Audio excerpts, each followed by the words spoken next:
ಈ ನಮ್ಮ ಧರ್ಮಸ್ಥಳ ಮಂಜುನಾಥನ ವಿಚಾರಕ್ಕೆ ಕಳಂಕ ತಂದಿರುವಂಥ ವಿಚಾರದಲ್ಲಿ ಯೂಟ್ಯೂಬರ್ಸು, ಒಬ್ಬ ಮುಸುಕುದಾರಿ, ಇನ್ನು ಹೇಳಬೇಕಿದ್ರೆ ಸುಜಾತ ಭಟ್, ಇವರೆಲ್ಲರನ್ನೂ ಕೂಡ ಒಳಗೊಂಡು ಏನು ಸುಳ್ಳು ಪ್ರಚಾರ ಮಾಡಿದ್ದಾರೆ ಯೂಟ್ಯೂಬ್ಗಳ ಮೂಲಕ, ಸೋಷಿಯಲ್ ಮೀಡಿಯಾ ಮೂಲಕ, ಆ ಸುಳ್ಳನ್ನು ಸತ್ಯ ಮಾಡಲಿಕ್ಕೆ ಹೊರಟಿರುವಂಥ ಒಂದು ವ್ಯಕ್ತಿಗಳ ಬೆನ್ನ ಹಿಂದೆ ಒಬ್ಬ ಮಾಸ್ಟರ್ ಮೈಂಡ್ ಶಶಿಕಾಂತ್ ಸೆಂಥಿಲ್ ಅವರು ಇದ್ದಾರೆ ಅಂತೇಳಿ ನೇರವಾಗಿ ನಾನು ನಿನ್ನೆ ಮಾಧ್ಯಮಗಳಿಗೆ ಹೇಳಿದ್ದು ತಮಗೆಲ್ಲ ಗೊತ್ತಿರುವಂಥ ಒಂದು ವಿಚಾರ. ಈ ವಿಚಾರದಲ್ಲಿ ಕಾಂಗ್ರೆಸ್ ಪಕ್ಷದ ಪಾರ್ಲಿಮೆಂಟ್ ಮೆಂಬರ್ ಆಗಿರುವಂಥ ಶಶಿಕಾಂತ್ ಸೆಂಥಿಲ್ ಅವರು ನವದೆಹಲಿಯಲ್ಲಿ ಇವತ್ತು ಬೆಳಿಗ್ಗೆ ಒಂದು ಹೇಳಿಕೆಯನ್ನು ಕೊಟ್ಟಿದ್ದಾರೆ.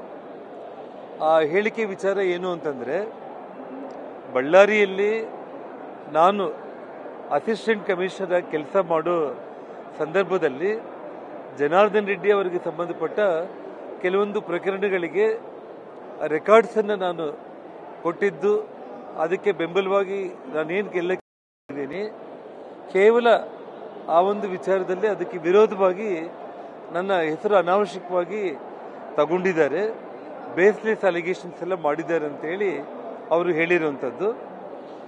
ಯಾಕೆಂದರೆ 15 ವರ್ಷ ಆಯಿತು, ಜನ ಮರ್ತಿರ್ತಾರೆ, ಮಾಧ್ಯಮಗಳು ಕೂಡ ಮರ್ತಿರ್ತಾರೆ, ಮಾಧ್ಯಮಗಳು ಕೂಡ ದಿನಾಂಕ ಸಮಯ ಗೊತ್ತಿರಲಿಕ್ಕಿಲ್ಲ ಅಂತೇಳಿ ಶಶಿಕಾಂತ್ ಸೆಂಥಿಲ್ ಮತ್ತೆ ಇನ್ನೊಂದು ಸಲ ಸುಳ್ಳನ್ನೇ ಹೇಳಿರುವಂಥ ವಿಚಾರ.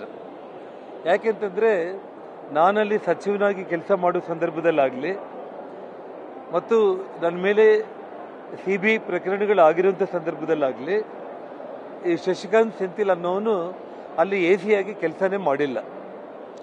ಸೊ ನನ್ನ ಬಂಧನ ಆ ಸಂದರ್ಭದಲ್ಲಿ ಆಗಿರುವಂಥದ್ದು 2011 ಸೆಪ್ಟೆಂಬರ್ 5ನೇ ತಾರೀಕು. ನನ್ನ ಬಂಧನ ಆದ ನಂತರ ಅವರಲ್ಲಿ ಬಂದು ಡ್ಯೂಟಿಗೆ ಜಾಯಿನ್ ಆಗಿರುವಂಥದ್ದು. ಹಾಗಾಗಿ ನನ್ನ ಪ್ರಕರಣಕ್ಕೂ ಆ ಶಶಿಕಾಂತ್ ಸೆಂಥಿಲ್ಗೂ ಸಂಬಂಧನೇ ಇಲ್ಲ. ಯಾಕೆಂದರೆ ಇಷ್ಟೆಲ್ಲ ಸುಳ್ಳು ಹೇಳ್ತಾರೆ ಅಂತಂದರೆ ಇವತ್ತು ನಿಮ್ಮ ಮುಂದೆನೇ ಮಾಧ್ಯಮದವರು ತಾವೇ ನಾನು ಬಂಧನ ಆಗಿರುವಂಥ ದಿನಾಂಕ ನಿಮ್ಮ ಕಣ್ಮುಂದೆ ಇದೆ, ಸೆಪ್ಟೆಂಬರ್ 5ನೇ ತಾರೀಕು 11ನೇ ಇಸ್ವಿಯಲ್ಲಿ. ಆ ಶಶಿಕಾಂತ್ ಸೆಂಥಿಲ್ ಅವನು ಜಾಯಿನ್ ಆಗಿದ್ದು ನನ್ನ ಬಂಧನ ಆದಮೇಲೆ ಅದೇ ದಿವಸ ಸಾಯಂಕಾಲ ಅಲ್ಲಿ ಬಂದು ಜಾಯಿನ್ ಆಗಿರುವಂಥದ್ದು. ಸೊ ಹಾಗಾಗಿ ನನ್ನ ಪ್ರಕರಣಕ್ಕೂ ಅವನಿಗೆ ಏನೂ ಕೂಡ ಸಂಬಂಧನೇ ಇಲ್ಲ.